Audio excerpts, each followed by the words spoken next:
Hay una forma de sufrimiento que no deja marcas en el cuerpo, que ningún médico puede diagnosticar y que, sin embargo, te roba más horas de vida que cualquier enfermedad.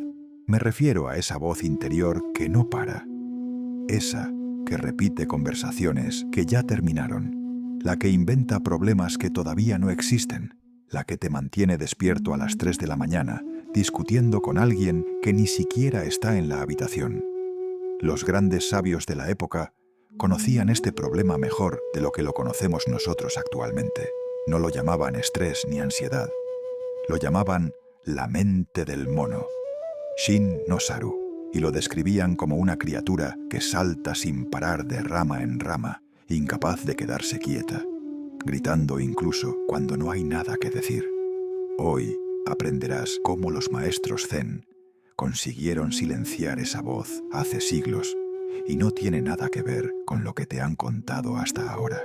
Pero antes de comenzar, si sientes que aquí se habla de cosas que raramente se dicen en voz alta, por favor suscríbete y activa las notificaciones, no solo para no perderte vídeos, sino para que cuando necesites algo de ayuda, lo tengas cerca.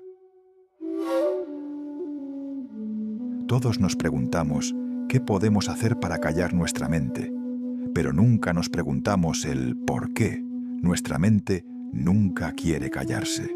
La tradición Zen observó durante siglos a los seres humanos. Los maestros no leían libros sobre la mente ni consultaban estudios pasados. Simplemente se sentaban y observaban, y llegaron a la conclusión de algo que no queremos admitir.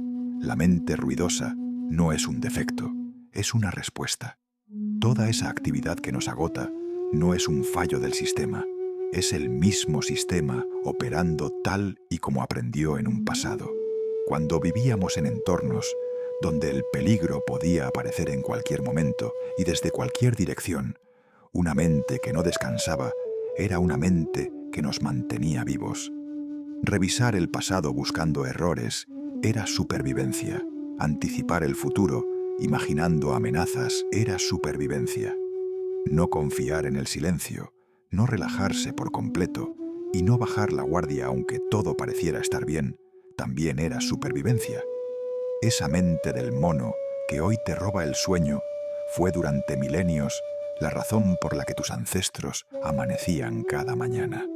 El problema es que ya no vivimos en esos tiempos y la mente no lo sabe. Zhuangzi, filósofo taoísta que ya hemos mencionado en el canal, tenía una forma de hablar de esto que a primera vista podría parecer un acertijo. Decía que el pez que nació en el agua no sabe lo que es el agua. Extraño, ¿verdad? Zhuangzi quería decir con eso que lo más difícil de ver es aquello dentro de lo cual estamos completamente sumergidos. Piénsalo, no podemos tratar de callar nuestros pensamientos usando la misma mente que hace el ruido. Eso es como intentar apagar un fuego añadiendo más madera y convencerte de que esto funcionará. Sabiendo esto, dime, ¿cuántas veces has querido dejar de pensar en algo, pero empiezas a añadir cosas y terminas dándole vueltas a lo mismo una y otra vez? Hay una historia que se cuenta en los monasterios Zen y quiero compartirte. Esta no aparece en libros famosos, ni tiene un autor conocido. Es quizá por ello que ha sobrevivido con más fuerza que muchas otras que sí se firmaron. La historia dice así. Un joven monje un día se acercó a su maestro y le dijo: «Maestro, mi mente no para. He meditado durante meses y aún así, cada vez que me siento, los pensamientos siguen llegando sin parar a mi cabeza. ¿Qué estoy haciendo mal?». El maestro se levantó y fue a buscar un cuenco de madera. Lo llenó de agua hasta el borde y lo puso en las manos del monje. «Camina hasta el otro lado del jardín», le dijo. «No derrames ni una gota». El joven caminó lentamente con una concentración que no había tenido en semanas. Llegó al otro lado y el cuenco estaba lleno. Entonces, el maestro le preguntó: «Dime, ¿en qué estabas pensando mientras caminabas?». El monje tardó solo un segundo en responder: «En el agua, maestro, solo en el agua». El maestro sonrió y asintió. Bien, eso es todo lo que necesitas saber.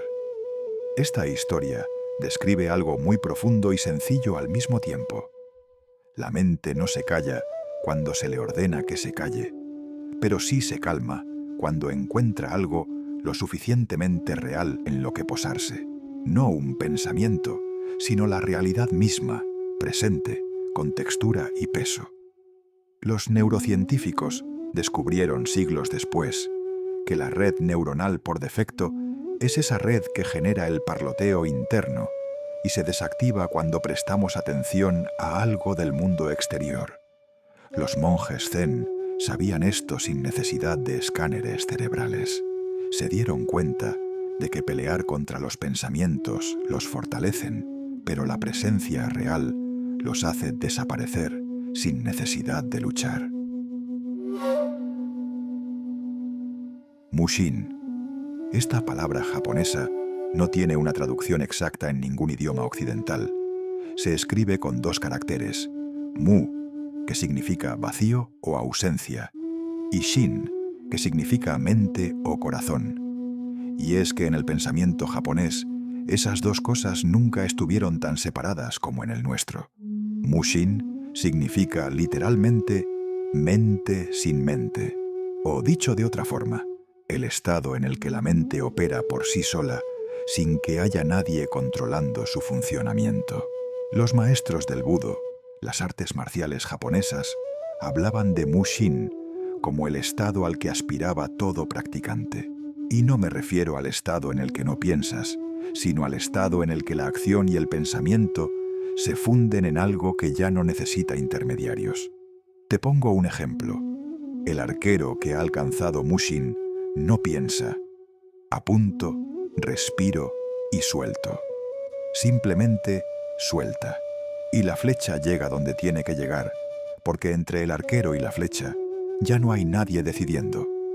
Esto puede parecer misticismo, hasta que te das cuenta de que ya lo has vivido antes. Lo has experimentado cuando una conversación fluyó tan bien que olvidaste que estabas hablando, o cuando tu mano escribió algo antes de que tu cabeza terminara de pensarlo. En esos momentos, sin darte cuenta, estabas en ese estado. No lo buscabas, ocurrió solo. El Zen sostiene que ese estado no es casual, sino la naturaleza original de la mente antes de que empezáramos a observarnos a nosotros mismos. Dogen, el monje que en el siglo XIII llevó el budismo Zen desde China hasta Japón, escribió una frase que durante siglos ha sido leída como un koan, es decir, como uno de esos acertijos diseñados para romper el pensamiento lógico y abrir algo debajo de él. La frase dice: estudiar el camino del Buda es estudiarse a uno mismo, y estudiarse a uno mismo es olvidarse de uno mismo. Y esa paradoja, que para encontrarte tienes que soltarte, y que para conocerte tienes que dejar de vigilarte, es exactamente lo que la mente del mono no soporta, porque tú eres su proyecto más importante, su ocupación más urgente, su razón de existir. Hay algo que casi nadie dice porque puede ser incómodo de admitir. La mayor parte del sufrimiento mental que experimentamos no nos llega del mundo externo. Nos lo fabricamos nosotros mismos con una destreza que deberíamos admirar. No es el jefe que nos criticó lo que nos quita el sueño. Es la versión de esa conversación que hemos reproducido 40 veces, añadiendo detalles, cambiando el final y ensayando lo que deberíamos haber dicho. Construimos una historia cada vez más elaborada, alrededor de un momento que ya pasó y que no puede cambiarse. No es el futuro incierto lo que nos angustia, es el futuro que hemos creado, lleno de desastres específicos, bien detallados, y que hemos habitado mentalmente durante horas antes de que tenga la menor posibilidad de ocurrir. Los maestros Zen llamaban a esto Maya, una palabra tomada del sánscrito que en Occidente se traduce como ilusión, pero que en realidad significa algo más preciso: la tendencia de la mente a construir una versión de la realidad tan convincente que la confundimos con la realidad misma. Y es que esto lo hacemos con tanto detalle y tanta coherencia interna que cuando alguien nos señala que estamos viviendo en una historia que nos hemos contado nosotros mismos, nuestra primera reacción es defendernos, porque la historia parece y se siente real. La hemos interiorizado tanto que ha acabado imponiéndose sobre lo que realmente ocurre. El filósofo alemán Arthur Schopenhauer estudió profundamente el pensamiento oriental en una época en que eso era prácticamente inaudito en Europa. Describió este mecanismo de la siguiente forma: la mente humana es una fábrica de representaciones que nunca experimenta el mundo directamente, sino siempre a través de una capa de interpretación que añade, quita, distorsiona y organiza según sus propias categorías. Eso es lo que el Zen había descubierto hace 1000 años antes. Entre tú y la realidad siempre hay una historia, y la pregunta no es si la historia está ahí, sino si sabes que estás dentro de ella.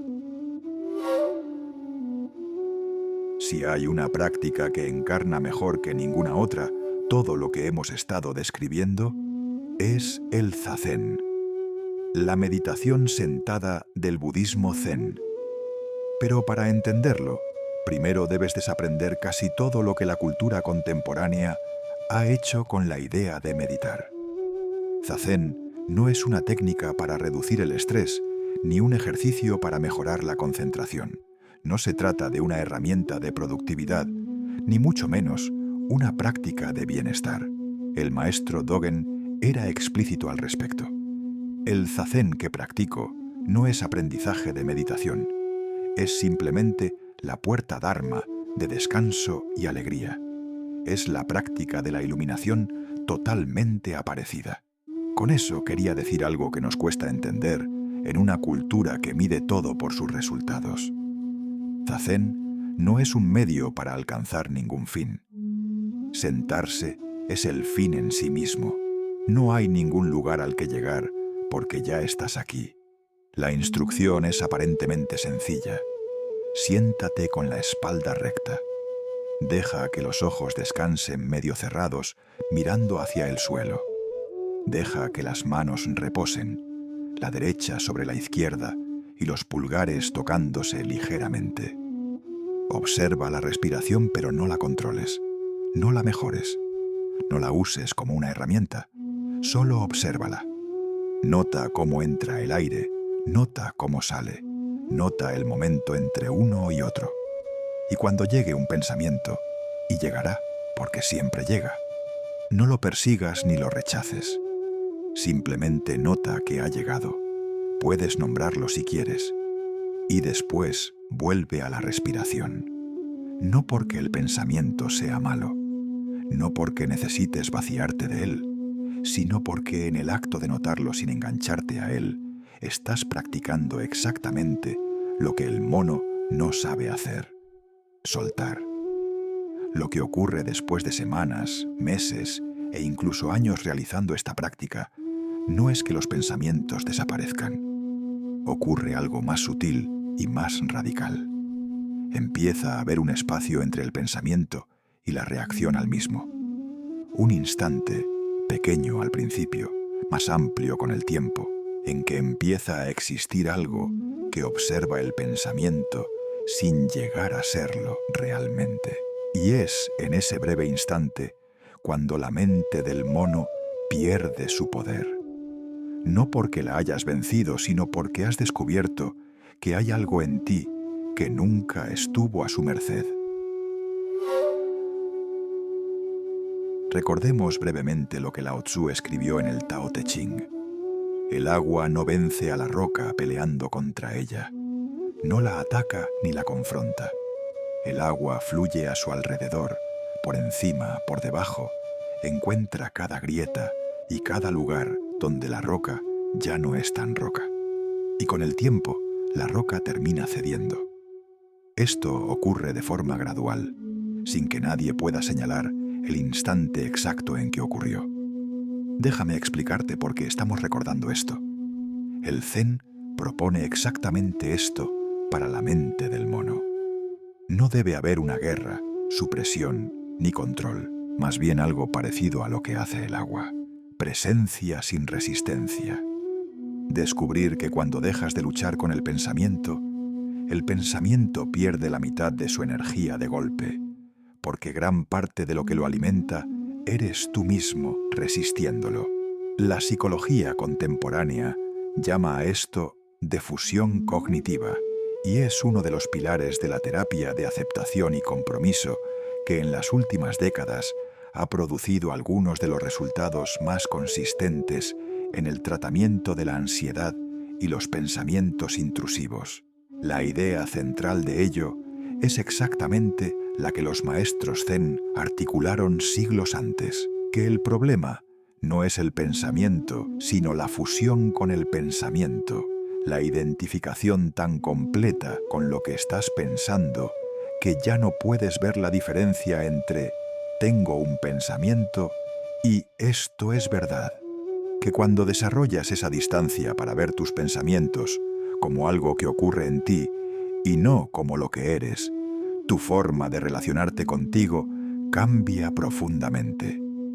No es que el pensamiento desaparezca, es que tú eres un poco más grande que él. Hay otro koan, uno de los más conocidos, aunque pocas veces se explica en su contexto completo, que dice: si tu casa está en llamas, ¿qué salvas primero?